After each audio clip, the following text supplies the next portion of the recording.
안녕하세요 시청자 여러분, 이스타파 추봉기입니다. 윤석열 대통령이 한국 국가원수로는 처음으로 스페인에서 개최되는 북대서양 조약기구 나토 정상회의에 참석했습니다. 정상회의 참석을 계기로 대유럽 경제외교도 본격적으로 펼치고 있는데요. 윤 대통령은 정상회의 기간 동안 각국 정상들과 릴레이 회담을 갖고 원자력 산업, 방위 산업, 반도체 산업 등 첨단 산업 분야를 중심으로 협력을 강화해 나가고 있습니다. 윤석열 대통령의 유럽 순방에 동행한 최상목 경제수석은 현지 시간 6월 28일 스페인 마드리드 프레스센터에서 개최한 기자회견에서 지난 20년간 우리가 누려왔던 중국을 통한 수출 호황 시대는 끝나고 있다며 탈중국을 시사하는 발언을 했습니다.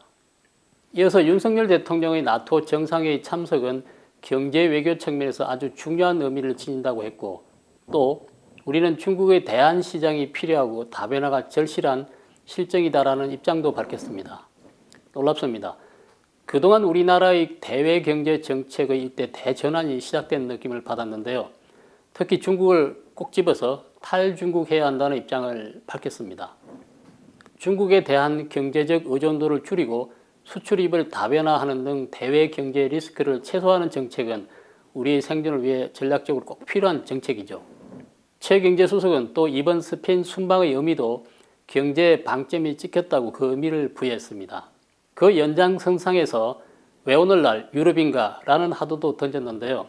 우리 경제가 당면한 현황을 성장 동력 확충이라고 보고 중국의 대안시장 필요성을 비롯해 반도체, 철강 등 전통적 수출 주력 사업 외에 새로운 주력 산업 발굴 육성, 그리고 경제안보 협력의 외연 확장이 필요하다고 밝혔습니다.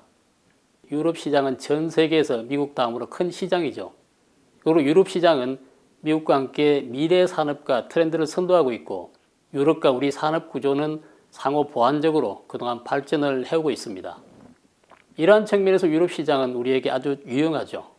최 수석은 유럽연합의 국내 총생산이 17조 달러에 달해서 경제 규모로도 중국과 비슷하다는 점을 강조하고 있습니다. 문재인 정부 탈원전 정책도 현 정부 들어 180도로 바뀌었습니다. 그리고 원전 수출 재개도 공식화됐는데요. 폴란드, 체코 등 원전 사업자 선정이 임박한 국가를 대상으로 원전 수주에 총력을 기울이고 있습니다. 그 일환으로 현재 이창양 산업부 장관이 체코, 폴란드 출장 중에 있다고 합니다. 최 경제수석은 새로운 수출 주력 사업에 대한 정상급 세일즈 외교의 시작이며 최근 둔화되고 있는 우리 수출 동력의 퀀텀 점프를 위해서 유럽 시장이 필요하다고 강조했습니다. 이어서 그는 이번에는 일단 원전과 방산부터 시작한 것이고 향후 5년간 이런 리스트들이 추가될 것이다 라고 밝히기도 했습니다. 일각에서는 중국의 경제 보복을 두려워하는 분들도 있는 걸로 알고 있습니다. 그러나 현 정부는 윤석열 대통령이 나토 정상회의 참석에 불편한 심기를 드러낸 중국의 경제보복 가능성도 낮게 전망하고 있는 것 같습니다. 지난 6월 28일 한덕수 국무총리는 세종시 국무총리 공간에서 개최된 취임 1개월 기념 간담회에서 중국의 경제보복 가능성은 없다며 중국과 한국의 분업체계는 상당히 원숙한 정도로 왔다.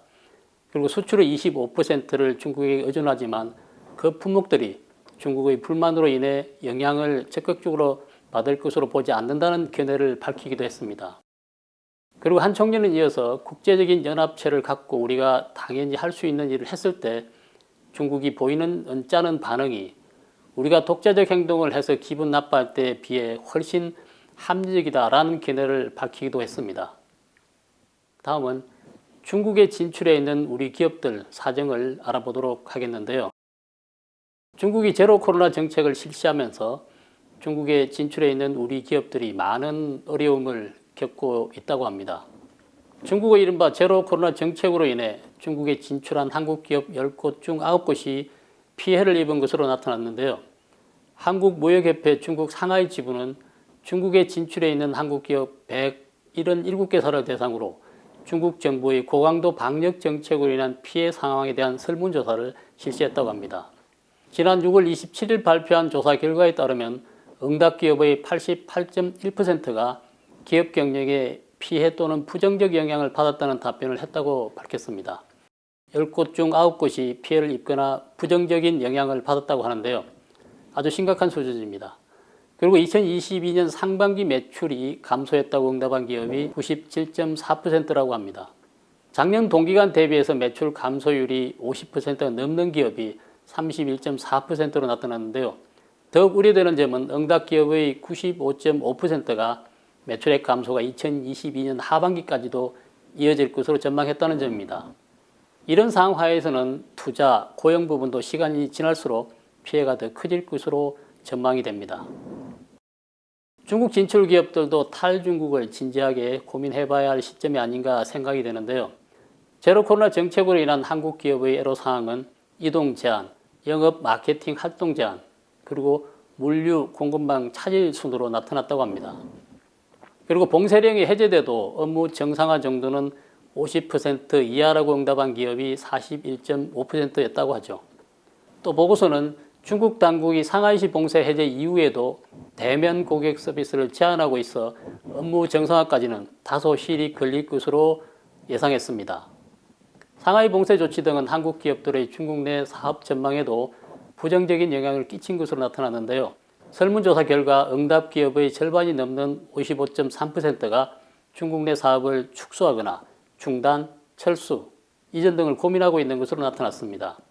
반면에 기존 사업 계획을 유지하겠다는 응답은 35.9%였고 사업을 더 확대한다는 답변은 겨우 7.3%에 불과했습니다.